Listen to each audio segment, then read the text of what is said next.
here.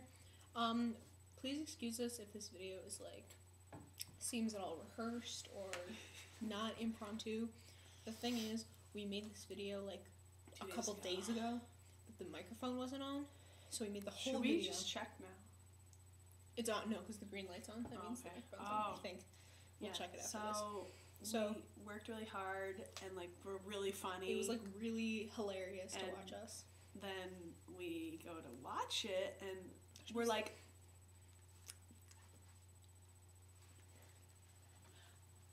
but so that was really piss us off. Yeah. So please excuse us if we seem a little bit annoyed making this because we're kind of a bum because it was like solid 30 minutes of like Oscar-winning work. We're skipping church service right now. This is our women's lounge in church. At church. And so we are skipping service right now to make this project. So I hope Jesus forgives you. And I hope that you went to church today. I mean, like, maybe you didn't. I mean, I'm sorry. That was so wrong to say. Maybe you're Jewish. Maybe. You never know. Maybe you're Taoist. Maybe you're Taoist. All right. E. Cummings. Hey, that's okay. E. Let's talk about E. Cummings. I got a haircut this morning. Can you tell? I got a haircut too a couple weekends ago. You didn't say anything about it. It's okay. It wasn't very noticeable. I'm just kidding. I loved it. It was beautiful. I got bangs and everything. Okay, all right. never mind. All right. E. Cummings. E. Cummings. We read this. We read this entire We read this book. Do you want to book. see it? Boom. No, other way. Boom. Oh, this way too. Ooh. That's like synchronized. We read this book. It is 1,000+ pages of his works. Poetry. The complete works of E. Cummings, 1904 through 1952. It's 58 years of his poems right here. So we got this book of select poems. This is and I him. looked through there to like make sure which ones were like important, and they're all important. If you had seen our first video, we made the assumption that he looks like Zac Efron. Yeah, because we had a wall of Zac Efron posters behind us. It was Casey's room. My room. My room. Okay, so let's talk about E. Cummings. First, we're going to read a poem. And in my initial response paper, I talked about how you can't just have E. Cummings read to you. You have to look at the poem because he's a very visual poet. So yeah, what we're going to do is read it. Yeah. This one's not very visual. We'll show it to you. It's 3 stanzas. But it's really deep. It's deep, though. There's no caps if you can read my paper. It's a love poem, so there you go. And Casey's going to read it to us because she likes it. I like this one. All right. May my heart always be open to little birds who are the secrets of living. Whatever they sing is better than to know, and if men should not hear them, men are old. May my mind stroll about hungry and fearless and thirsty and supple, and even if it's Sunday, may I be wrong, for whenever men are right, then they are not young. And may myself do nothing usefully, and love yourself so more than truly. There's never been quite such a fool who could fail, pulling the sky over him with one smile. It's called number 19. It's not called number 19. It's poem number 19. These poems like don't have titles. They don't have titles. Or maybe they do have titles and we just like don't know what they are. And we're just, it's too, whatever. Okay, whatever. So basically what we got out of this poem was like, he's talking about being young and in love with, may I do nothing more usefully and love you so more than truly. Yeah. But then in the beginning of the poem, he talks about hearing little birds. The little birds of love. Who are the secrets of living, which secrets basically of living is love. He has a very abstract way of looking at the world. Yeah. You know. Whatever they sing is better than to know, so it's obviously advice. Right. And if men should not hear them, men are old. Right, which means old people can't hear the birds of love. Which means maybe old, like not in love, but also he talks about like older and wiser. Yeah, because we basically came to the assumption that you're young and you're kind of dumb. Yeah, a little naive. But with being dumb, you're in love. You can be in love. And then as you mature up the scale and bloom, you lose the hearing of those. You can't hear those birds anymore because you lose the passion that you once had as a young person. Yeah, because now you're old and wise and. Well, who wants to be in love when you're old and wise? And you already know everything, so you don't even need the birds for the advice. Exactly. So no love when you're old, love when you're young, and let's look at this poem's structure a little bit. It's got like 4 lines for every stanza. There's 12 lines, 3 stanzas, 4 lines per stanza. That's division for you. And he kind of like in the The last two lines of each stanza is kind of rhyming. Because, like, he'll be like, whatever they sing is better to know, and if men should not hear them, men are old. I don't know, I kind of saw that. Yeah. And then the second one has, and like, even a if it's big Sunday, one. may I be wrong, for whenever men are right, they are not young. It was alright, maybe it's not like a full-on Phelan rhyme, but smile. It's like it's like a visual, rhyme? it's a visual rhyme. Visual.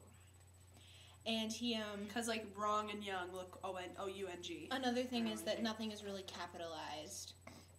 Because he thinks that all words should stay the same importance. Yeah, everything has the same importance, basically. And if he capitalizes something, it's usually it's important. Yeah, definitely.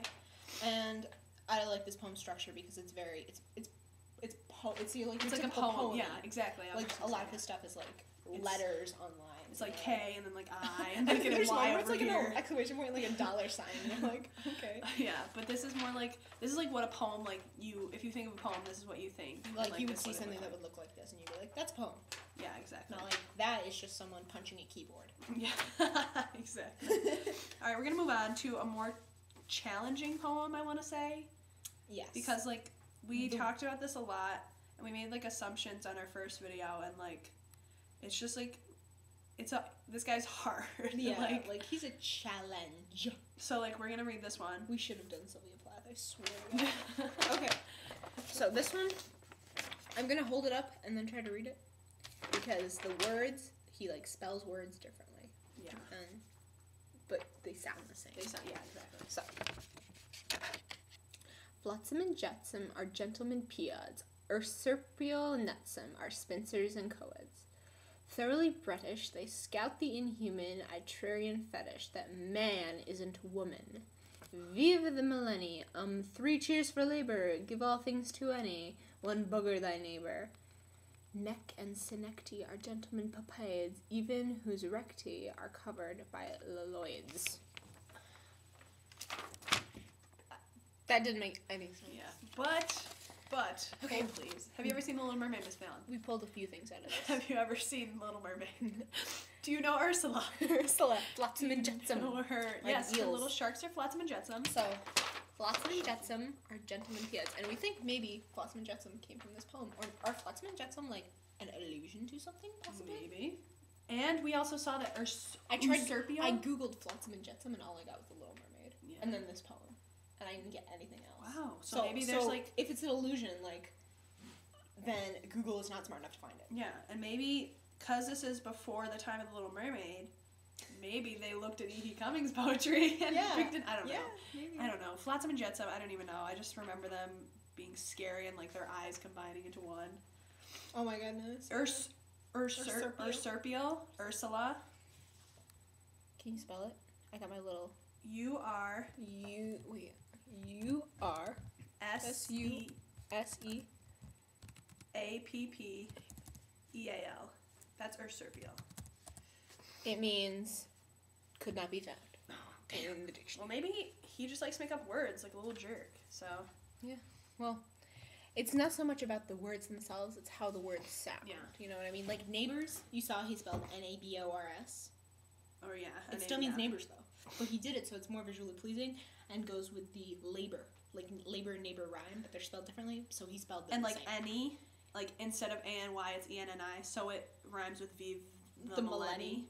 This poem rhymes too. This poem rhymes more than the other one. Yeah. British, fetish, inhuman, and woman, W-U-M-A-N. My favorite though was the these words I don't know down here. Papaids. It's P-P-O-Y-D-S. And then Lloyd's, which is just like Lloyd, like the name, but it's apostrophe. So it's L-L-O-Y-D-S. It belongs to Lloyd. And so I'm thinking maybe Papoids isn't actually spelled like that. Yeah. Like it's actually spelled a different way, but he spelled it like that to go with Lloyd's. Mm-hmm, exactly. So that was a kind of a hard one. That was a hard one, and we don't know what it means at all, because the language is, first of all, just like way, way too much. But we like the structure, we like the word choice, we like the... Because it's also like a 4-stanza, 4-line thing. I don't know, that's not really like... That doesn't have anything to do with the first one because, like, none of them look like that. Yeah. It's like, basically like that, like, for a few of them. We really just like the language use and just showing you, like, how weird he is. Yeah. You probably already know, though, because you're an English teacher. Yeah. And you I wrote hope his you've name. read